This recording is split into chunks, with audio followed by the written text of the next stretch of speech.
lobbyist on immigration here at Fcnl, my job is only possible because of all of you. So what I'm going to be talking about today is kind of framing what is happening in Congress, what we've heard throughout the yesterday's sessions, and then really trying to nail it down to what is it exactly that Congress is talking about, and what are the two ways that we can help influence that when you guys are lobbying on Tuesday, and for those of you who are lobbying tomorrow as well. So, as we've heard already, immigration policy is not really about policy, right? It's about people. It is about the policy affecting the uncle who made a mistake and was deported and can no longer reunite with his family and is permanently banned from re-entering. It is about the brother who needs a sponsor for the green card and the sister who has to figure out how to navigate a system that wasn't built for her and wasn't built for her family, while Congress is debating whether she should have that right at all. It is about the grandmother who came through the other island and the dark parts of our nation's immigration policy rooted in white supremacy that we may not wish to remember but must acknowledge in order to dismantle. It is about the young boy who fled from home because he would be killed if he did not join a gang, only to be turned away at the border before he can seek asylum. And it is about countless individuals who risk everything to save their child from violence, pursue a better future for them, or seek education or job opportunities they cannot find in their country due to trade policies, due to climate disruption, due to war. And this gathering and this policy change is about you. It is about the stories that we all carry, sometimes through generations and sometimes through our everyday lives, wondering what choices we or our families or our peers are going to have to make if Congress fails to act yet again. And it's about pushing for the future that we want to build and shaping the one that we want to, and shaping the laws in order for us to get there. So you are all here to be the moral clarity that Congress as a whole lacks right now. You are here to stand up for yourselves, your peers, your families, your communities, and our collective nation, to say that we are tired of perpetuating immigration policies that undermine welcome. And we want Congress to recenter on making our immigration system accessible and ensure that all people navigating it are treated with dignity at every step of the process.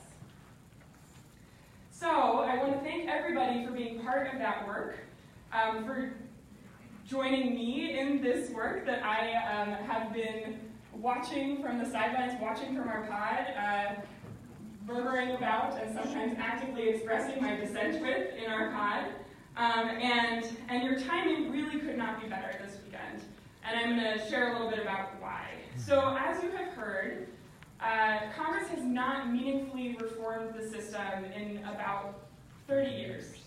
And I say meaningfully because over that 30 years, they have expanded enforcement, they've made laws more punitive, and they've funneled billions of dollars into military-style enforcement, not only in border communities, but that is starting to also be at the hands of immigration enforcement in all of our communities.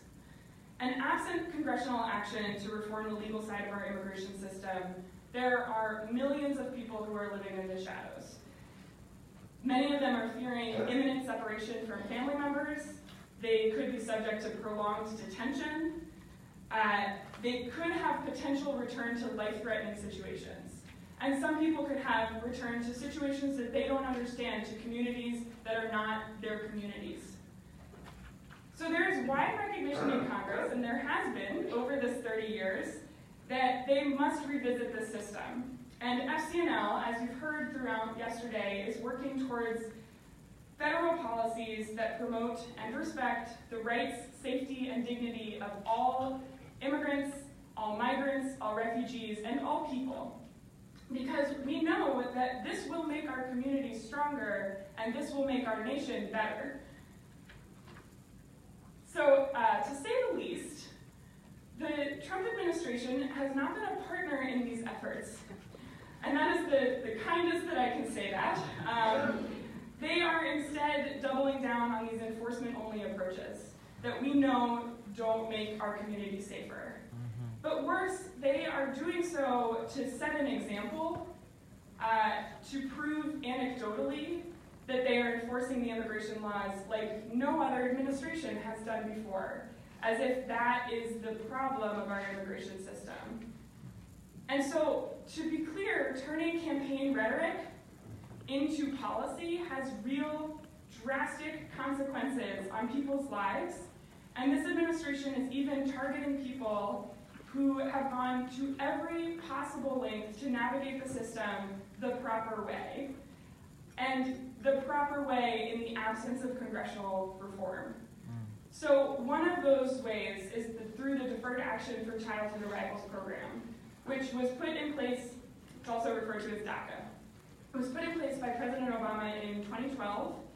It gave temporary stability to immigrant youth who arrived in this country as children and who had no other way to access the immigration system absent of Congress passing a permanent solution. And the program gave immigrant youth the authorization to work, to drive, to be free from the threat of deportation. And in order to go through and qualify for this program, people had to register their information with the government. They had to go through a background check. They have to pay an application fee, which can be around $500. They have to prove themselves that they are worthy of this program. And I think the main piece of this is, every 2 years, DACA recipients have to renew that process. And they went through this process trusting that this would be in place, knowing that it was not what needed to happen ultimately in Congress, but trusting in the integrity of our government institutions that they would be kept safe from harm. The program was always meant to be temporary, to give Congress a chance to act on this legislation that would not only affect DACA recipients, but also a wider array of immigrants. And at the time when this was put into place, Congress was debating and discerning and trying to figure out how they were going to regularize the status of 11 million undocumented immigrants in this country. So, in its 5 years, the main thing that DACA has taught us is that when given the opportunity to come out of the shadows, undocumented members of our communities shine, they transform our communities, they are part of them, and this is what we should be pushing Congress to do. So, unfortunately, President Trump, acting on a campaign promise, canceled this program in September, throwing nearly 700,000 current recipients of the program into renewed limbo. And he gave Congress 6 months to act. But nearly 7 months later, they have not acted, partially because President Trump has rejected every bipartisan attempt for not meeting unreasonable demands of increased enforcement or cutting the legal side of the immigration system. So he has rejected every bipartisan attempt to protect DACA recipients and a wider array of immigrant youth because it didn't fulfill these other unrelated requests that we know will not solve the problem at hand. So what is Congress talking about right now? What moment are you all coming in to for Monday and Tuesday when you're going to be in offices? Congress has to figure out how they are going to fund the government through the end of this fiscal year by the end of next week. They are also currently discussing funding for next fiscal year as they are figuring out how they're going to fund the government through September. So realistically, these spending bills, this coming week is the last piece of what's called must-pass legislation that Dreamer citizenship could be a part of. It could either be attached to or it could be discussed alongside. And because of the makeup of Congress, it's really important that there is that piece of leverage so that we can get this across the finish line. They could attach the DREAM Act, which is the best piece of legislation out there that is bipartisan, or they could attach a different piece of legislative text that would offer a pathway to citizenship for as many undocumented youth as possible. They are already discussing how much they should increase funding for deportation, detention, and border militarization. But the urgency to protect Dreamers, DACA recipients, and a wider array of immigrant youth has fallen by the wayside. So backing up, in just over a year, this administration has put immigrant youth back on track for deportation, ended critical protection programs despite ongoing need, reduced access to asylum at the border and other ports of entry, and made every undocumented immigrant a target for unjust deportation and detention. Furthermore, they are interested in passing legislation that would slash legal immigration, and they want to expand a divisive and unnecessary border wall along with other border militarization in the absence of these reforms. So members of Congress have a choice to make in the coming days. Are they going to perpetuate the ongoing harm being inflicted on immigrant communities, who are our communities?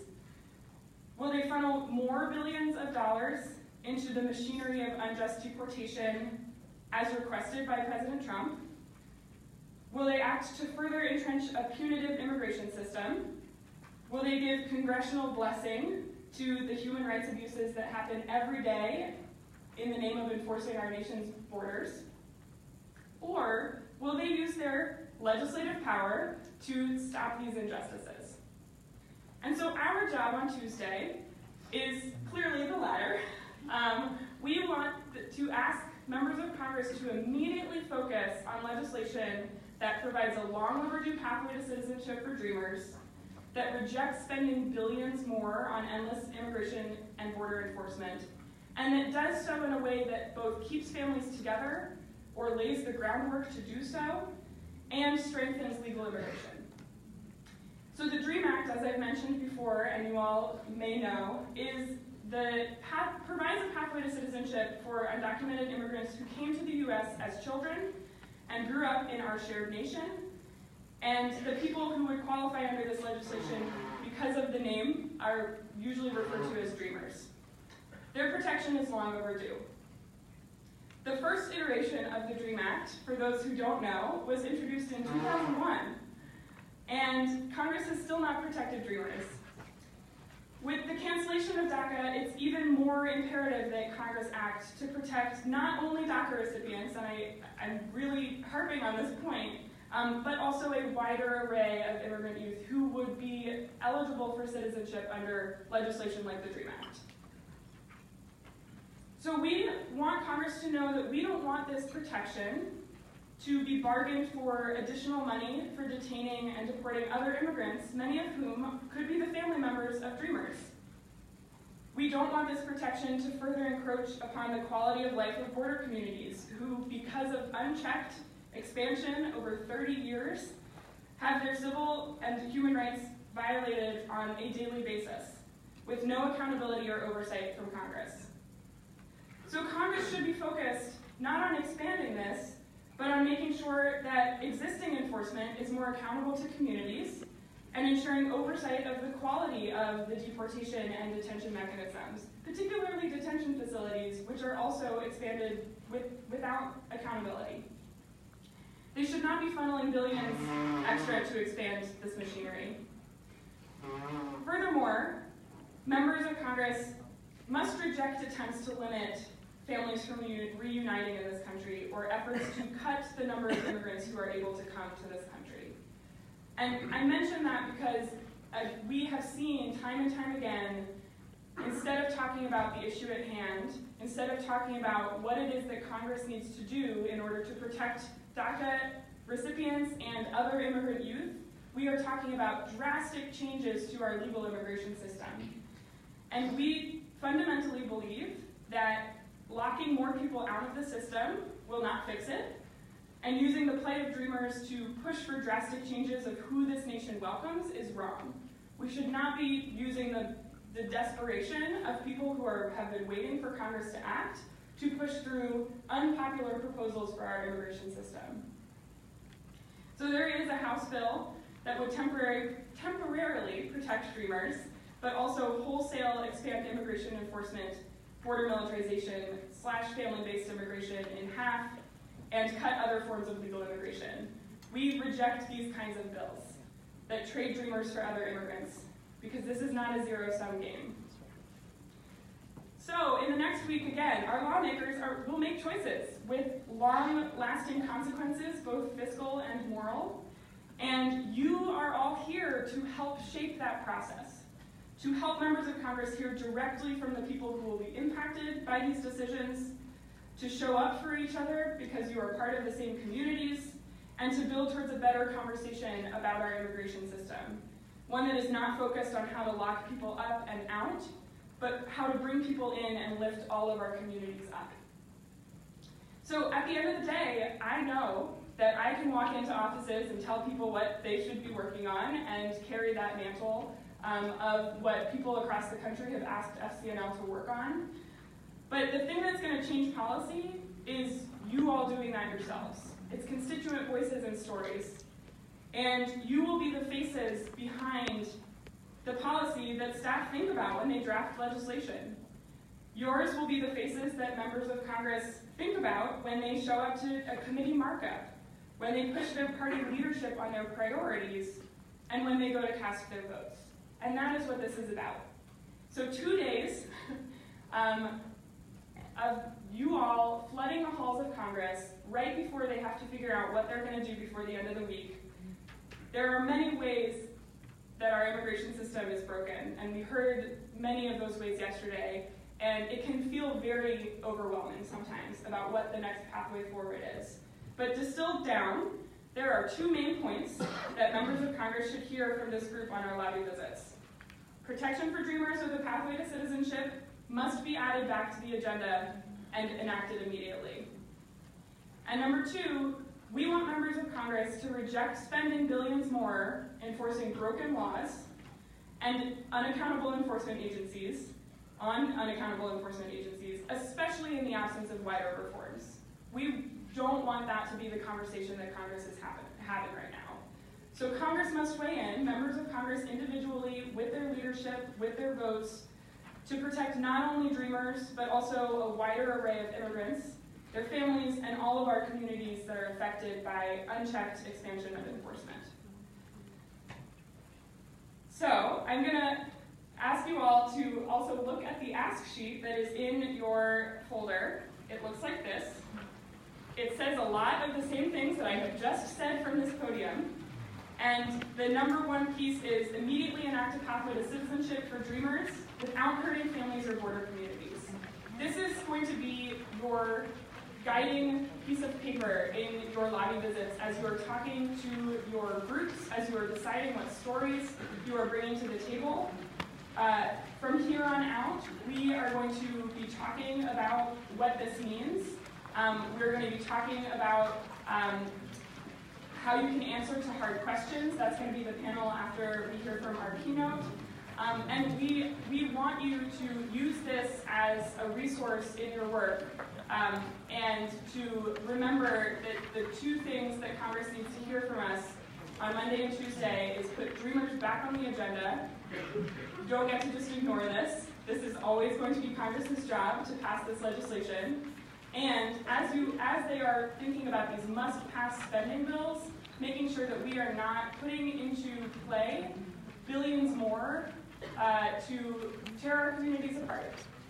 So those are the main pieces. I want to end today. We don't have time for questions, but it's okay because I'm going to be around forever. I want to end with a quote that's been floating around our office because we are in our 75th year as Fcnl.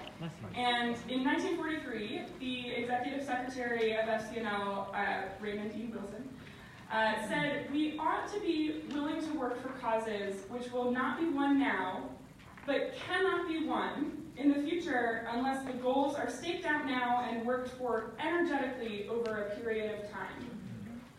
And that was true in 1943. It is true today in 2018. Everyone here in this room is part of that energetic work of staking out the goals and figuring out how we are going to build our power together.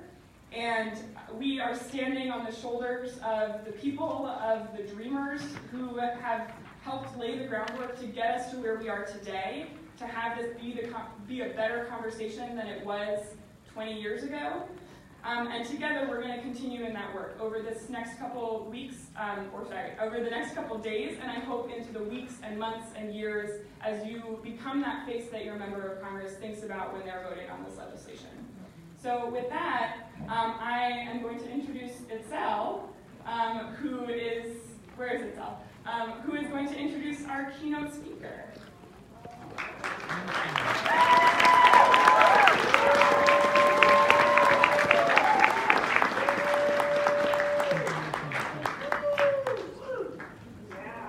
Hi everyone. I'm very happy to see you all here.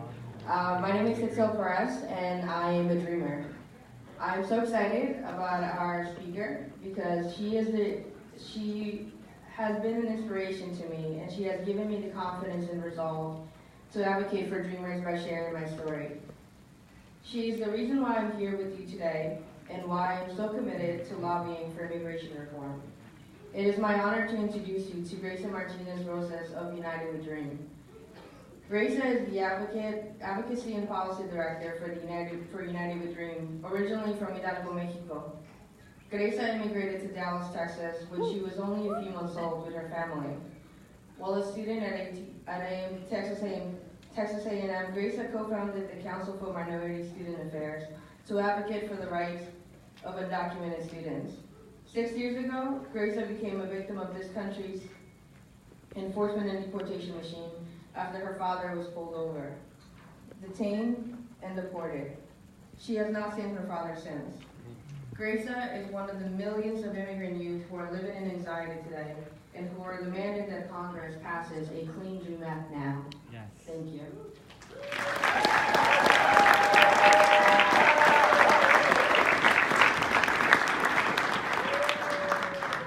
Good morning. Buenos dias. Buenos dias. How are y'all doing today? Okay, I'm more of a mobile speaker here, so I'm going to take the tape off.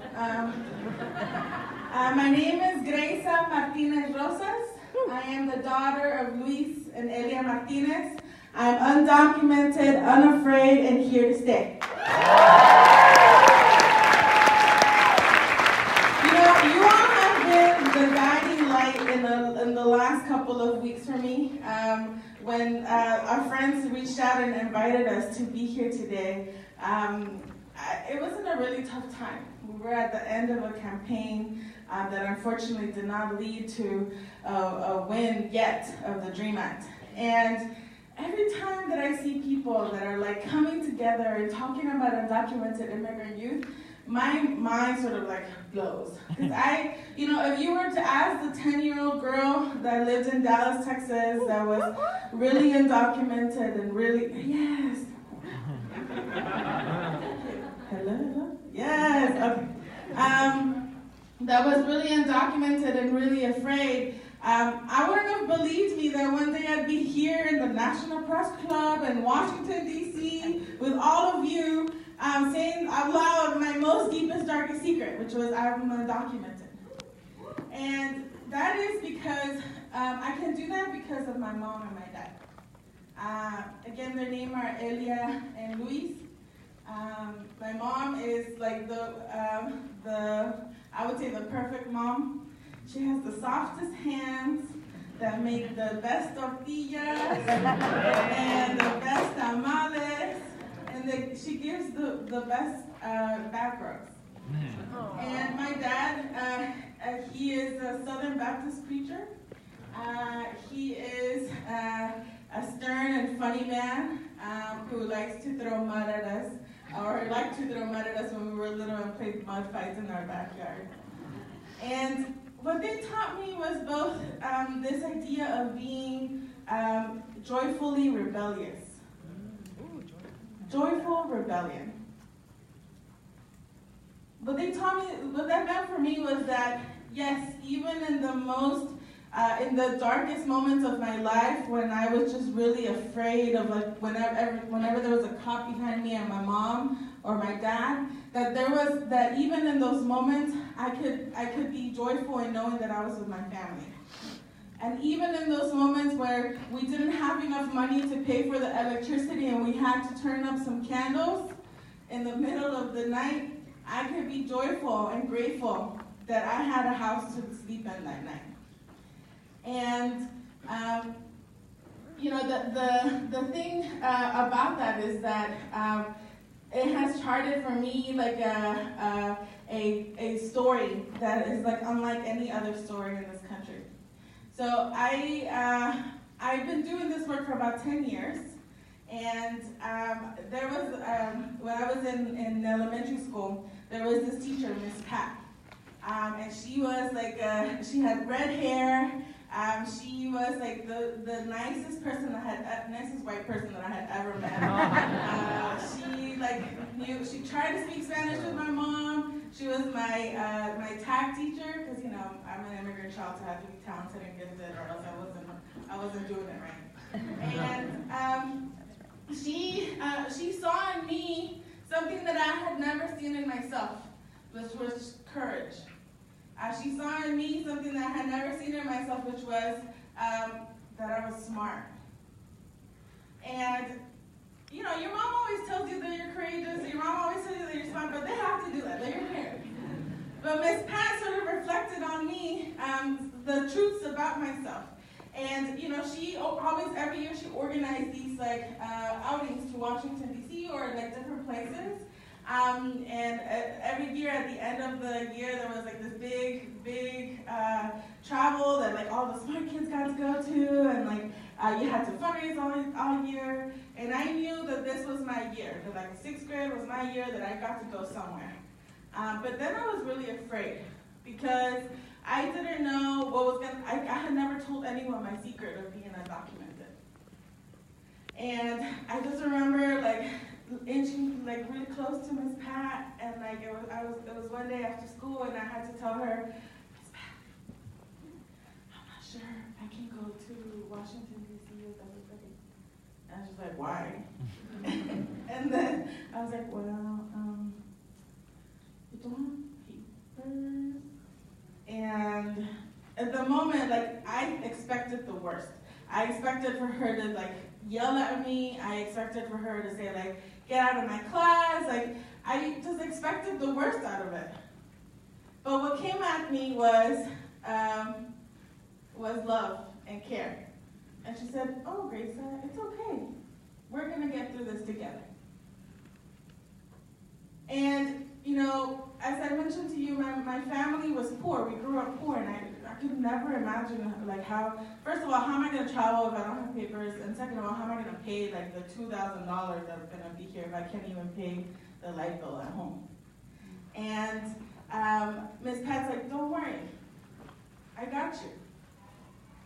And, I didn't believe her at first. I thought it was one of those nice teachers that said nice things to you, but I had never seen something like that in my life. And the next day that I came to the class, she came with a little cart of, y'all seen the snow cones, the pumps for the syrup? She came to the class with a little cart with the pumps for the syrup, and then there was this big snow cone machine, and bags of candies. And then she said, I was like, oh, what's happening? What are we doing? Are we doing a party or something? And she's like, no, it's this is how we're going to get you to Washington, D.C. And she said, I went to go buy this, and then I talked to your mom, and she said that she'll help us. And so every day for 2 months, my mom would come at the end of class, and I get to leave the class a little bit early because I had to set up everything. And we would set up the snow cone stand and the candy machines, and then I was the most popular kid because I had all this stuff. And all my friends would come, and they would buy snow cones and candy for me and my mom, and my sisters were so embarrassed that we were doing this at the end of school too. So they stood way to the side. And slowly but surely we were able to fundraise the $2,000 that we needed. And I had never seen that much money in one place together as a 6th grader. And then second, I never knew that in me I could do something like that. And I had never known the love and care that Ms. Pat showed me that day. And with that, we were able to figure out how I could get to the airplane and then finally I landed here in Washington, D.C. This undocumented girl that was really afraid, that sold and ate lots of snow cones, and really really backed up by the love of my parents. But not only that, I was backed up by the love of Miss Pat. And being here today with you, I see a lot of Mrs. Pat. And I cannot say how grateful I am for that. Because this is a moment of uncertainty for us. There has been a madman that has been elected to the White House. He is responsible and has access to all of the structural power here in Washington, D.C., which means that he can tell the Department of Justice to do whatever he wants. He can tell everybody, Congress, to do what he wants. And the directive has been clear since his election. The directive has been crystal clear, and it means wipe out people of color. Whether it is by hunting us with agents in our beds and in our neighborhoods, whether it is killing black men and young men in the cities of Chicago, whether it means attacking women and our right to be free, or whether it means just attacking our education. This man is a madman. And in this moment, I know that we all have a choice. We could be the people that decide to say, oh man, that really sucks. My heart goes out for you, and like I see you, but I'm gonna stay over here and I'm gonna just chill. Or, oh, I can't do any of that, like I don't have enough skills or I don't have enough knowledge, but so I'm just gonna be here and tweet something out. Yep. We all have that choice now. But you being here today says that you're not those kind of people. You being here today says that you're a freedom fighter. Yes. You are a freedom fighter. You're going to be, and the biggest thing that I have learned out of being here in Washington, D.C. is sort of there are people that come and go. It's very transitory, right? People come and go for the weekend, come back. But everybody leaves a little bit of their essence here. Martin Luther King left his bit of his essence in the Lincoln Memorial, where he declared that he had a dream.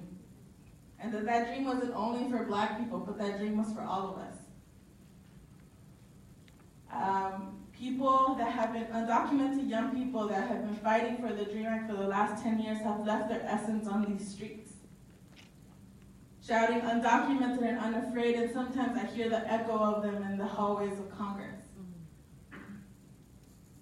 People fighting against the Muslim ban and saying that all immigrants are welcome here. Yes.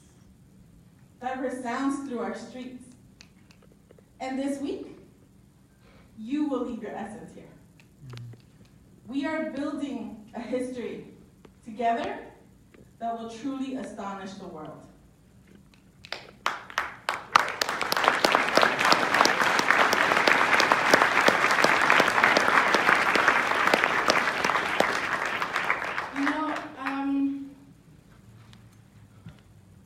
There's some people that I want you to meet. And I want you to help me by repeating their names so that we can also leave their essence here. You ready to repeat their names? Mm-hmm. Yes. Yes. Rosa Maria. Rosa Maria. Rosa Maria is a 10-year-old girl whose family was stopped on their way to a hospital by agents who followed them and waited for the sick girl to have surgery. After her surgery, ICE agents dragged her from the hospital room and into a detention camp. Rosa Maria grew up here, just like you and I, and she would qualify for the DREAM Act. But still, she remains without protection. Luis. Luis came to the U.S. at the age of 5, but right now, he sits suffering in an immigration detention camp, where he was severely beaten by agents as he screamed for help to save his life. Eden. Eden is a young man who was dragged to a detention camp on his way to get some Starbucks.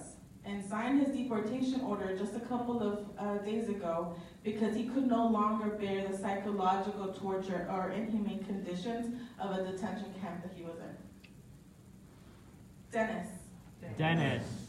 Dennis was on his way to soccer practice, and at his high school earlier this year, right here in this country, and he has spent more than 2 months of his senior year in a detention center because he responded to attacks of a racist bully in his school campus. School police got involved, and then ICE got him, and now he's in a detention camp, living through hell as the agents tried to deport him. This could be our story. This could be the story of this couple of years. More names, even my own added to this list of people.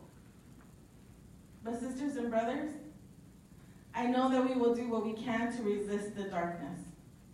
I know that you will do what you can to ensure that this does not happen to millions of more people. Because we refuse to let the darkness win.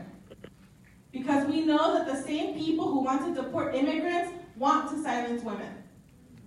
We know that the same people who want to turn campus police into immigration agents are the people who want to block access to higher education. We know that the same people who want to build more immigration detention camps are the same people who want to build more prisons for black people. Last year has been the evidence of the validity of this Mexican proverb that my mom always used to say. They tried to bury us. They did not know we were seeds. I want you to say it with me, loud and proud. They tried to bury us. They did not know we were seeds. They tried to bury us. They did not know we were seeds. And sisters and brothers, what that means is that yes, it's going to feel awful. Yes, there's going to be the darkness of the soil on top of us. Yes, sometimes it's going to feel like the world is pressing down on you. Telling you, don't go anymore. What's the point? You don't have enough talent. You're young people. Let the old people do it. You're a woman. Let a man speak.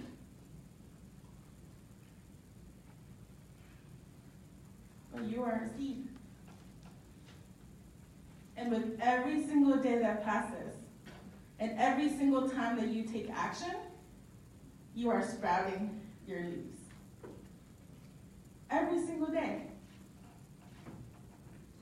And we're not alone. We're seeing young people lead the way in gun violence. Not gun violence, in gun reform. We are seeing young people lead the way in the movement for Black lives. We are seeing young people lead the way here today. We fight for our lives and we fight for the souls of this democracy. I'm here to tell you today, sisters and brothers, that we need your help. Without the support of allies like you, my fight might not be enough. Because I have seen the determination in the eyes of racist politicians, and they want to lash out. I have seen the cowardice of both parties to stand up for the hate. I know that the agents are waiting. I know that Trump and too many politicians want to hire more agents to destroy our families. My sisters and brothers, we must resist. You're going to Congress at a critical time. Next week, Republicans will try to push a spending bill to fund the government.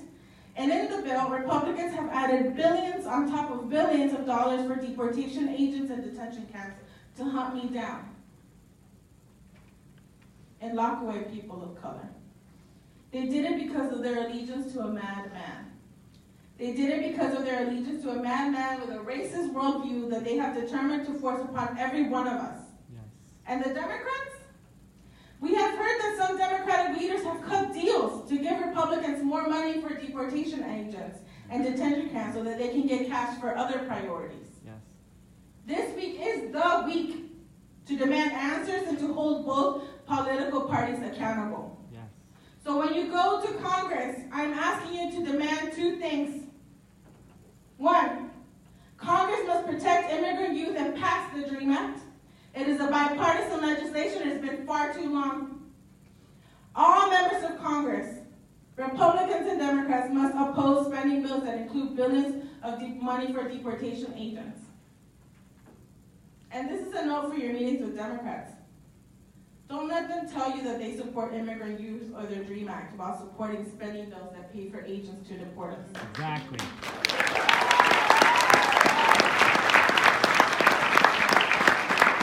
Don't let them tell you that they love immigrants while they pay the bills for agents to hunt us down, our mothers and our friends. And I'm asking you to demand these two things and demand the answers right here on the spot. Will they support a spending bill that includes billions for deportation and detention camps? It is a yes or no question. Exactly. And don't let them wiggle out of it. Don't let them use their support of the DREAM Act as a cover for voting for deportation and detention camps. Yeah. And after all, how can they support immigrant youth while taking action to ensure that our families are hunted? We must rise up. We must win. Because the fight for the DREAM Act and against deportation agents and detention camps isn't just a fight for me. It's not just a fight for United We Dream. It's a fight for the people that you love. Yes. And let me show you this. If you are undocumented in this crowd, please stand.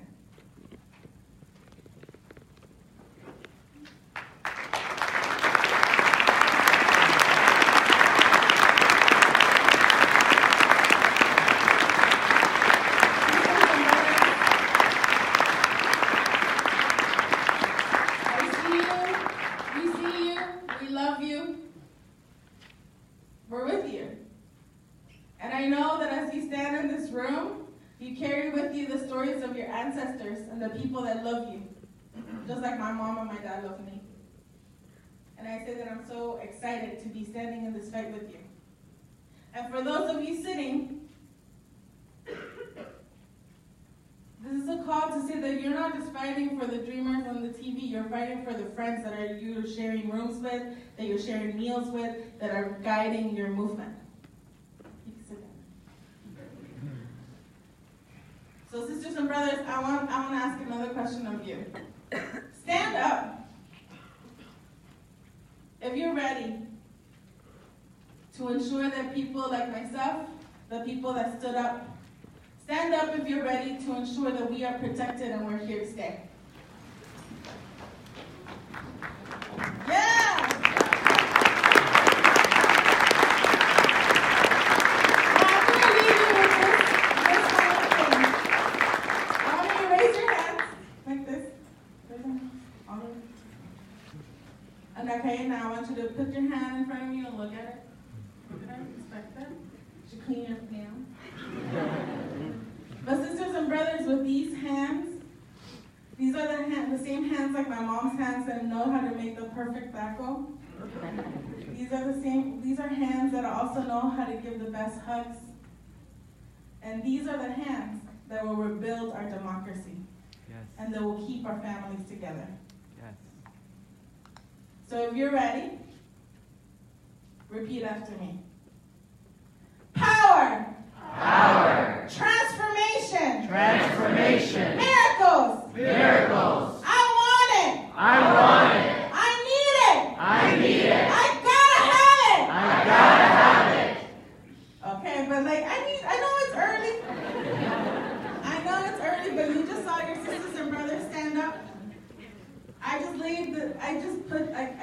threw the mic down and I told you all about what's happening.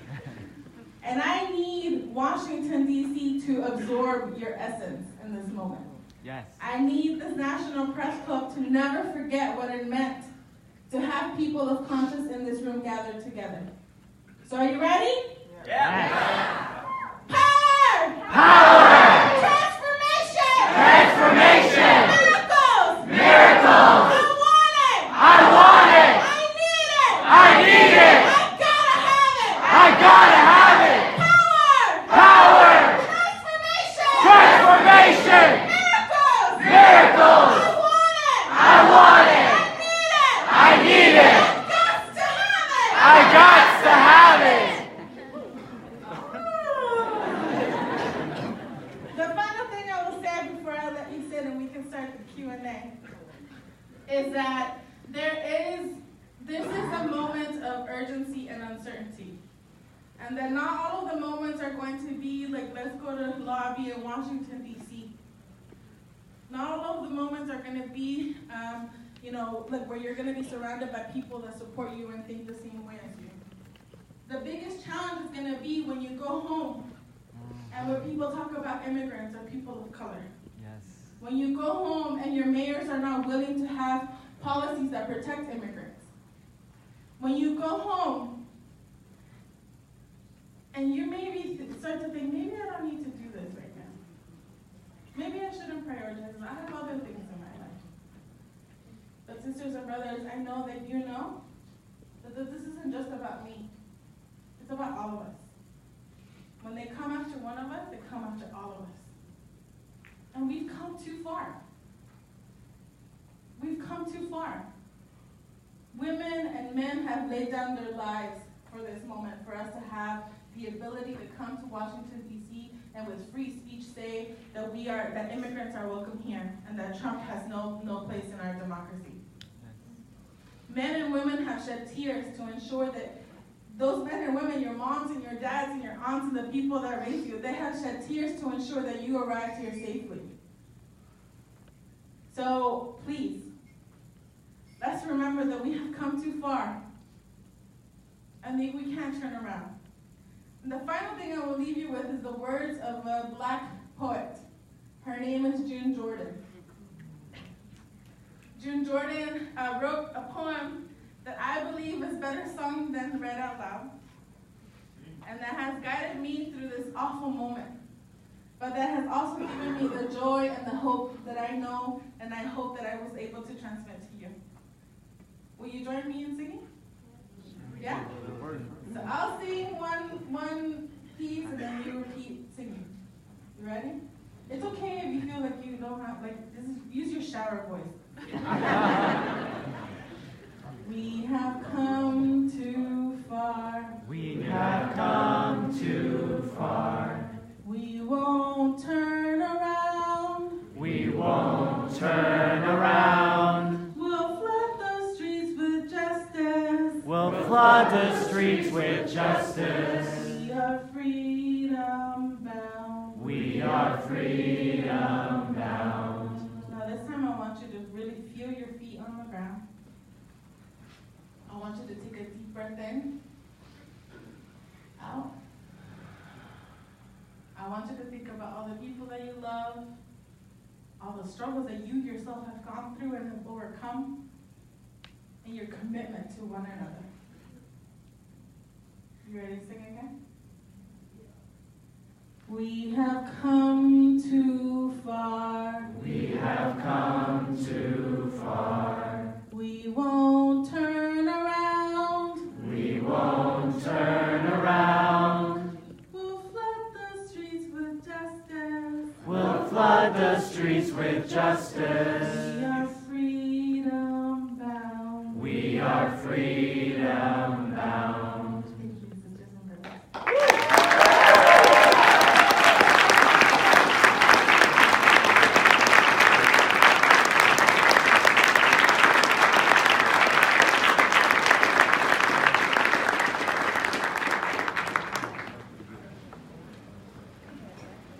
Is this microphone on? So obviously, we bring in Grace up because she inspires me on a daily basis to continue to do this. And I call the calls just to hear what Grace is saying and to have that backgrounding and we wanted to bring that to all of you because United We Dream and people like Grace have been leading this work for so long. And help us recenter and make sure that we are advocating as the best allies that we can for those. All of the footage can be found on the Facebook page. So we wanted to open it up for questions. We have just a bit of time. I'll recognize folks. Lisa, do you want to take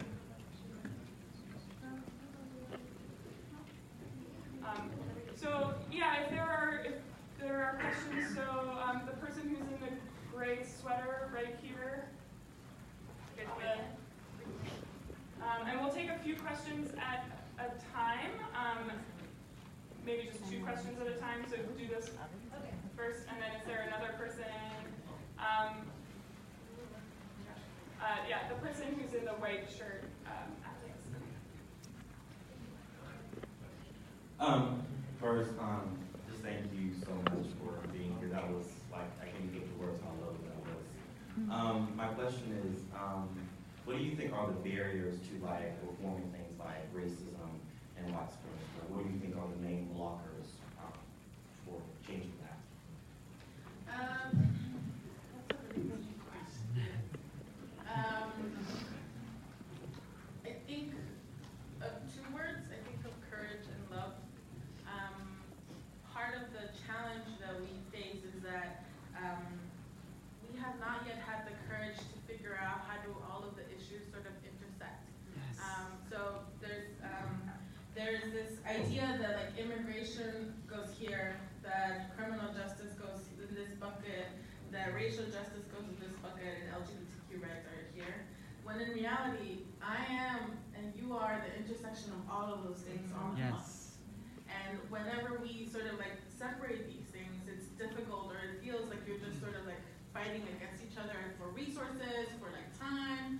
And the beauty about United We Dream is that we understand that we are the intersection of all of those things, and that in order for us to fight for one thing, you have to fight for all of those things. Yes.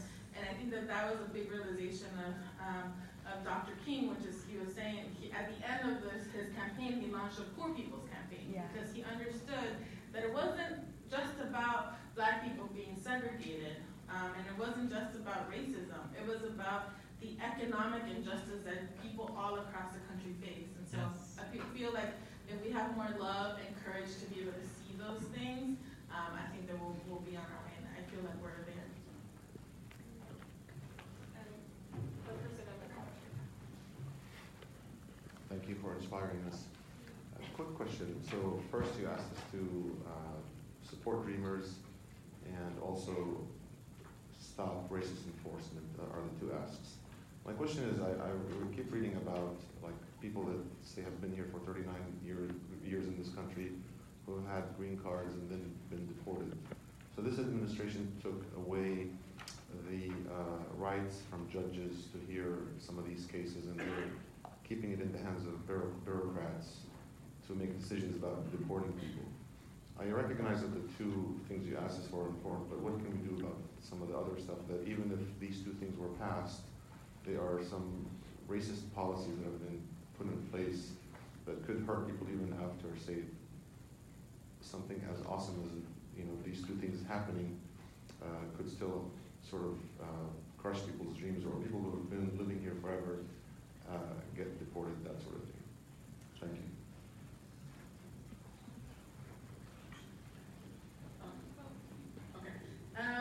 So I think for that, I go back to the words that some immigrant young people have taken our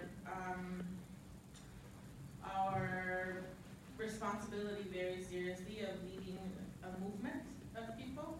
And so we've talked to people that led the civil rights movement, and one of the things that they said is that what we will do will be necessary but not sufficient. Yes. Necessary but not sufficient. Yes. And that means that, like, as a Southern Baptist girl, it also reminds me of King David, who his wish was always to just build a temple for God. And that unfortunately, he just never was able to see that temple come to fruition, and other generations were the ones to complete it. But it was in his heart, and God blessed him just because it was in his heart. So what all of that means is that, one, we are in an incremental fight for justice. Two, that it matters how you fight these small things. So that's why putting women at the forefront of this work is important. That's why putting people of color at the forefront is so important, because you're building towards something much bigger in the reforms that we really need. Because in this country, really, it doesn't matter whether you're a citizen or not. If you're Black and poor in this country, like the same injustices that we face are the same injustices. Like Black people are citizens, and they're still yet being gunned down in the streets. And so,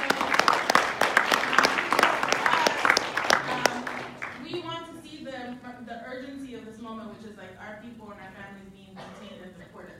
But we also are very grounded in the fact that what we're doing is going to build up to something much bigger. Yes. But that it is necessary to do this, but it will not be sufficient. And that is why building and investing in young people, in our middle schoolers and our high schoolers and our college people, it's just so important because those are the people that are going to get us to the next fights. One other thing I'll add is that the immigration panel on Monday, for the policy-oriented folks, they will tell you exactly the laws that are on the books that are taking away discretion from judges and exactly what needs to change, and they are just incredible. So go to that if you're really policy.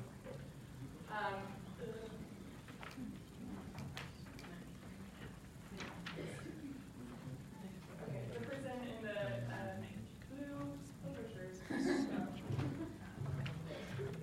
Thank you very much for everything. So it seems like this is an issue that has had bipartisan support and that has been recognized as something people on both sides of the aisle want to fix. So how do you respond to somebody who is just kind of playing politics with it and using it as a bargaining chip in a larger political scheme? So that's the story of our lives, unfortunately. I think the way that we respond is, one, by very succinctly and clearly saying that immigrant young people and people of conscience do not owe themselves to a political party. They do not owe themselves to the Democrats or to the Republicans.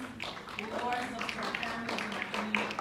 And so if they think that this is going to help them, they need to think again, because we are looking at what they're doing, and we also are not going to be lied to in front of us. And so part of it is just being very declarative about our independence. And then two, I will say is that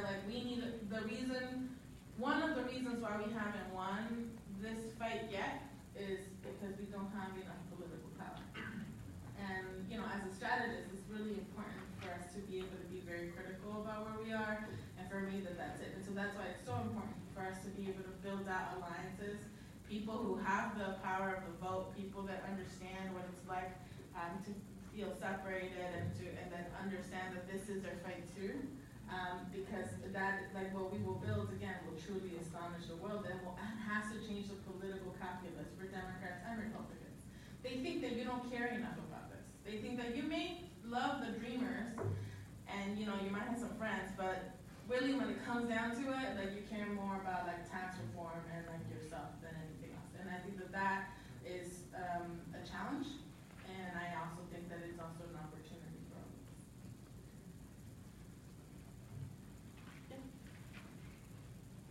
The person with the hat. Is there a mic? Okay, never mind. No, it's okay. Wait for a mic. Oh, okay. We want to be able to hear you. Thank you. Good morning. My name is Roman Hatcher. How are you doing? Good. When I came here, I didn't know much about immigration or immigration reform. But after hearing the beautiful stories we heard from individuals in this room, it led me to research more about it. And the commonality between immigration and civil rights is the same thing. So African Americans have been fighting for civil rights since slavery ended. So this is how I can relate to everybody in this room. It's just civil rights. We're all fighting for things that we deserve to be in this country. Now, the problem with civil rights in legislation has a tactic where it could write certain things to give us certain rights while simultaneously oppressing us at the same time. So my question is, while we're lobbying to these legislative groups, what is your viewpoint on how we can attack this problem of immigration so the fight can be won? And two, what things do you think that Congress need to write in order to help our problem, our issue? One is that we are together, we're a collective movement. And we understand that there is power in the litigation and in the courts. So that's one avenue. There's a power of the legislative body, which is what we're doing this week. And then there is this piece about the cultural shift and how to change minds and hearts. And this has been the biggest place of growth and gain for the immigrant rights movement. I think and why you see things like the movement for Black Lives also succeeding. There's like, when you permeate yourself into the culture, into the movies, and when you see Wakanda on the screens, and that is sort of like it slowly changes the way that this country and people see themselves. Now, I believe that like legislation is necessary because it protects people. It doesn't change people's hearts or their minds, but it does regulate their behavior. Yes. And when their behavior is going into the middle of the night into our neighborhoods and dragging us out of our schools, dragging us out of our beds, and putting us into detention camps, that behavior must be regulated and it must be stopped. And it is up to us to ensure that Democrats and Republicans do not fund this. Because the reality is that every time you go buy something in the store, every time you or your family pays taxes, all of that money is going to this fund. And they're using your money to deport your friends and your families. That's at the core of what's happening. And so it is our responsibility as responsible residents and citizens of this country to say enough, no more. And not on our watch is this going to happen. So that's on the legislative end. And then on the litigation end, we need more lawyers that are grounded in the community. We need more lawyers that understand that the way that they go out there and make the case in the Supreme Court or in the courts across the country, that we need people that are connected to the lived experiences of undocumented people. But to what my brother was saying earlier, the Department of Justice is now being led by Jeff Sessions, who is a known racist. And he is in charge of figuring out who are the judges that are going to decide whether me or my sister are able to stay in this country. And that is, it's scary, but it also is a reminder that there is changes to be made in every single part of our country. Both the cultural, the legislative, the litigation, and then for us right now, it's more about like expanding the base and getting to having more people join us, because when we do that, we will win. Okay. I'm going to queue up a few questions. So women. There are so many good Women. questions. Okay. Women questions. Women. Yes. So the person who is the first hand here, who's wearing a black sweater, stand up. And then the person right here in the blazer, and then the person who is on the aisle here will be the third. Yeah. So 1, 2, 3. Thank you. Hola. My name is Fernanda. I'm also a dreamer and under DACA currently.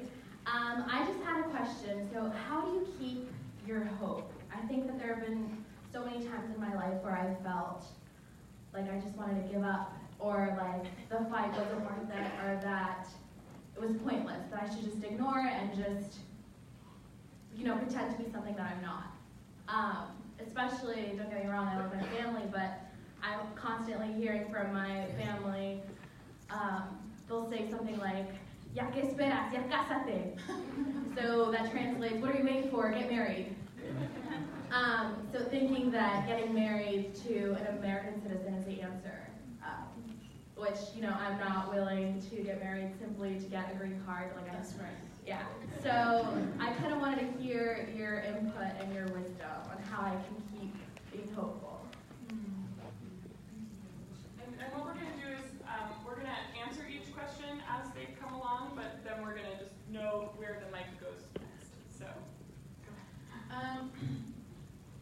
So, my mom passed away this November, and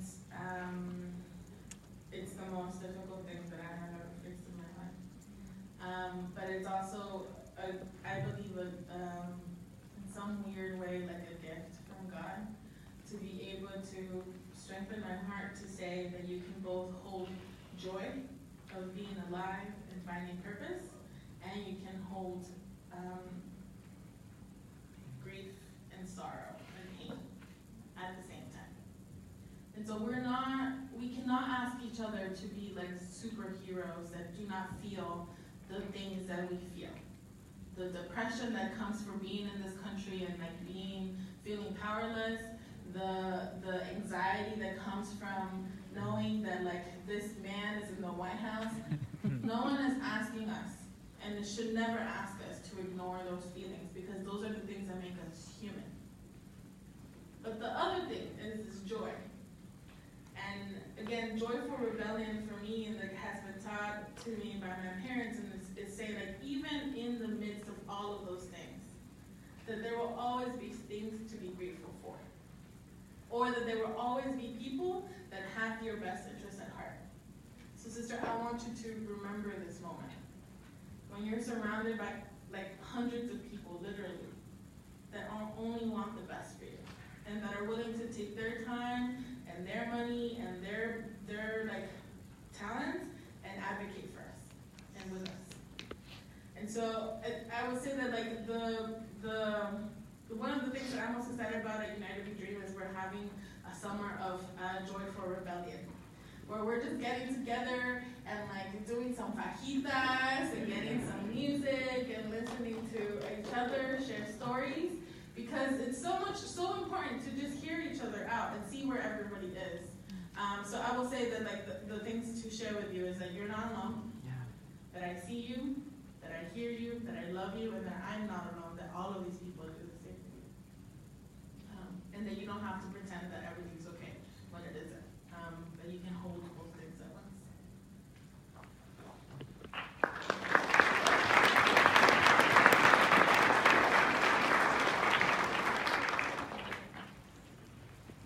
Thank you, first of all. Thanks for being here. It's so wonderful to be in this light so early in the morning. But you talked about like the regulatory behavior and how we can't necessarily change people's hearts and minds, but there's serious power in being able to permeate the culture enough to regulate behavior. And so, as a white person, that's where a lot of my power comes from, is being able to culturally like dictate the narrative. And so, I just want to know what, for you, the intersection of awareness in the bullshit white sense, like the Twitter sense, what is the intersection of awareness in the most literal, positive sense, and like cultural influence that regulates behavior? Because I want to be able to do that. Like, I want to be able to call people out effectively enough to change the way other white people treat brown people, black people, other people like Asian Americans. And I want to know where that rests for you, if that makes sense.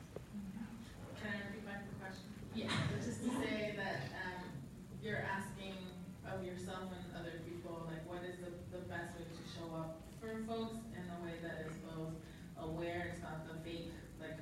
Yeah, like because there's a lot of that sort of placebos like things lately. Like there's a lot of people who are like post something on Instagram and be like, that's not real and it's not productive. And so being able to sort of flush that effectively and get rid of that effectively. And also bring actual awareness and regulate behavior positively and effectively. So thank you. So I think that for me, you always have to go back to community organizing. And in community organizing, you know that you have, if you're recruiting for an event, if you want to get 50 people to come out, you kind of have to recruit like 150 people to say that they'll come, because not a lot of people will come. With all their families. And then there's also this community organizer feeling where like you're at your event and there's no one there and you think that it's just going to be you by yourself. Well, that's what for me guides what the answer to what you're saying, which is we need the people tweeting. We need the people sharing the images. It's part of this like changing the psyche of the country, where like you see like your family member posting like a hashtag here today, you're like, oh, they might not be that bad. And then I think opens the conversation for something more. And so I will say that like we need people at all the levels of engagement tweeting. We need the people that are organizing meetings. We need the people that are holding other white people accountable for their behavior. We need the people that are running for Congress that are grounded in the values that we all share and that like are prioritizing immigrants. And we need people who literally lay down their bodies when it comes to like stopping deportations of people. So I will say that we are in a collective moment, and that what our job is to get the people that are from where they're just tweeting about it and saying like, oh, that's cool, to like showing up here to Washington D.C. Yes. And when we get those people from there, then we take them to like the next level of engagement. And the way that you do that is by sharing stories, by sharing the stories of victory, sharing the stories of like how this has changed you in your life. And then the second thing I will say is that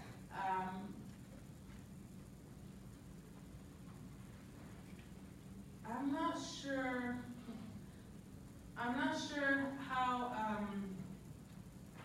how we do this, but we need more.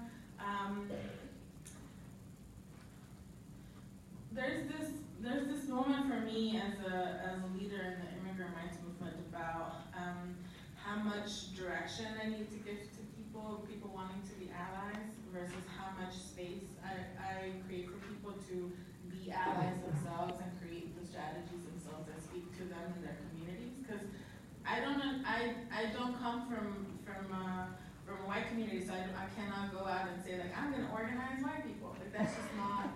It doesn't make sense. And so for me, I paused a little bit because I don't want to offend, or I don't quite. Even now it's difficult to figure out how to talk about the words without hurting people. But there is this like sense of responsibility that we share because you are now part of our movement, and like it's about me creating space for your own leadership development because you're not in service of like you shouldn't put yourself behind my needs. You shouldn't put like you are a person. You deserve to feel powerful. You deserve to like grow as a leader. You deserve all of those great things in life.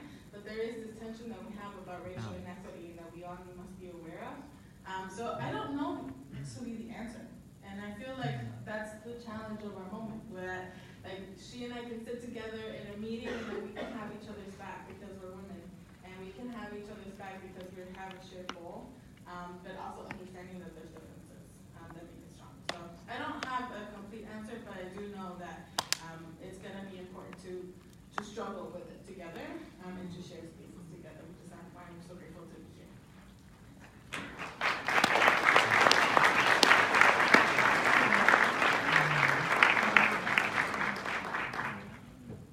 Yes, the person on the aisle, and that's probably the. So, hello. Thank you for being here. So what it sounds like with the people being rounded up and putting in the detention camps, it sounds like what happened in Germany with the Jewish people. And that was obviously a big human rights violation. So what's happening now? How can we try to make it into a bigger issue to get not nationwide, but world support? Being like, no, you can't do that, that's wrong. Is there any way that we can do that? Yeah, I'm so glad you asked that question. One, because this fight for dignity and equality for immigrants and people of color is not just an American fight. Yes. You see people being bombed in Yemen. Yes. You see people in the UK, like Muslim immigrants and Black immigrants, being like targeted and killed in that country. So we are actually part of like a global movement of people that have shared values of like that this needs to change. Climate justice is also connected to this because the reason that people are fleeing is because they can't live in their homes anymore. Yes. And that is because the environment is changing and because man is making it that way. And then all of these things are so interconnected that our job is to, one, understand the connections, two, ensure that we talk to them. So I do not want to say that the same. I think that it wouldn't be right to equate my struggle with the struggle of Jews in Hitler's Germany. It's different. and it feels at times connected, but it's not the same. Right. And I think that it's just that I think to be able to own those differences and those things that unite us, but also understand that one, we are more powerful than we think we are, because there's people in Yemen, in the UK, all across the globe, in Mexico that are trying to fight for immigrants' rights. And so that we're not alone. Everywhere you go, there'll be someone that shares your values. And then two, that that all of the issues are connected. So if you decide to show up in the women's liberation fight, if you decide to show up in the environmental justice, it is your job to make sure that you're making those connections and that you're not allowing for those striations that I talked about earlier to happen, and that you're asking yourselves, where are people of color in this space, and how are we showing up for them? So I'm not sure that I answered your question directly, but I will say that the moment that we're in requires us to be able to see those connections and to know that we're not in this alone. And I think this is the last question, so I did want to end with a plea, which is, you should know that this is not just about the dreamers with the caps and the gowns that are the doctors and the nurses. Yes. Yes. We are fighting for the people that are ordinary like me. Yes. That dropped out of school, that dropped out of college, that grew up poor in this country, and that the only reason that I'm in the stage is because people believed in me, but I'm not extraordinary. And neither are the members of United We Dream. And you should not be made to be extraordinary for your dignity and your humanity.